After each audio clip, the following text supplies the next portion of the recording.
आज मुलांचा शाळेत गेलो होतो कारण रिझल्ट डे होता आणि खूप उशीर झाला 2 वाजले यायला. आता म्हटलं झटपट काहीतरी खायला बनवूया आणि मलाही कंटाळा आला होता स्वयंपाक बनवायचा. बाहेरून आल्यानंतर ना खूप कंटाळा येतो.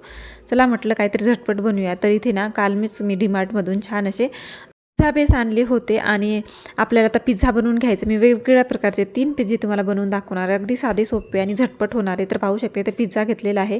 पहिल्यांदा चाकूने मी अशा प्रकारे मोठे मोठे होल करून घेतलेले आहेत. त्याच्यानंतर कॅचअप, मेयोनीज आणि आपल्याला पिझ्झा सॉस टाकून घ्यायचा आहे. आता सगळे एकत्रित मिक्स करून घ्यायचं आहे आणि सगळे आपल्याला पिझ्झाभर अशा प्रकारे लावून पसरवून घ्यायचं. त्याच्यानंतर मोझरेला चीज टाकून घ्यायचे. भरपूर सारं मोझरेला चीज टाकलं. त्याच्यानंतर कांदा अशा प्रकारे ठेवला आणि टोमॅटो मी स्लाइस मोठ्या मोठ्या कापून घेतल्या. त्याच्यानंतर भरपूर सारं अजून चीज टाकलं.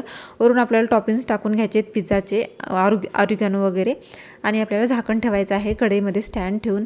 तर 5 ते 10 मिनटामध्ये छान असं पिझ्झा झालेला आहे. आता दुसरासुद्धा बनवून घेऊयात आपण. तशाच प्रकारे करून घ्यायचं आहे. होल करून घ्यायचे आणि छान असे आपल्याला सॉस टाकून घ्यायचे, वरून चीज टाकायचं. ते पनीरची पिझ्झा बनवून घेते. तर पहिल्यांदा ना पनीर मी थोडंसं मसाल्यांमध्ये परतवून घेतलं. त्याच्यानंतर पनीर, टोमॅटो आणि मोझरेला चीज वरून छान असं टाकून ऑरिगॅनो वगैरे टाकून घेतलं आणि हा सुद्धा कढईत ठेवलेला आहे व्हायला आणि हा सुद्धा झालेला आहे पाहू शकताय.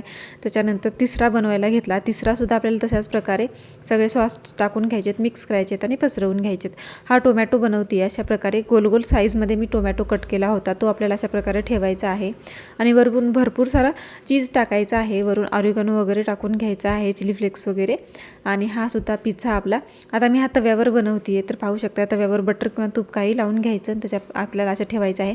गॅसची फ्लेम पूर्ण स्लो करायची आहे. त्याच्यानंतर पाहू शकता हा सुद्धा पिझ्झा आपला रेडी झालेला आहे. वेगवेगळ्या प्रकारचे 3 पिझ्झे मी बनवलेले आहेत. खूपच सुंदर, खूपच टेस्टी.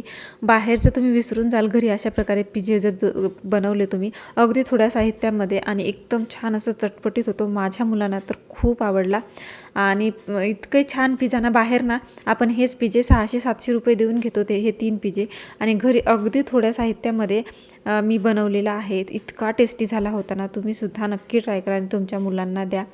मी जास्त काही बनवत नाही पण कधीतरी 3-4 महिन्यातून एकदा हा पिझ्झा बनवते. मुलांना खूप आवडतो माझ्या. तर माझा हा पाहू शकता मुलगा किती आवडीने खातोय. तर तुम्ही सुद्धा तुमच्या मुलांना द्या आणि माझ्या व्हिडिओला लाईक, शेअर आणि सबस्क्राईब करायला विसरू नका. नवीन असाल तर सबस्क्राईब करा आणि व्हिडिओ आवडला असेल तर कमेंट करायला विसरू नका. Bye bye. भेटूया नवीन व्हिडिओमध्ये.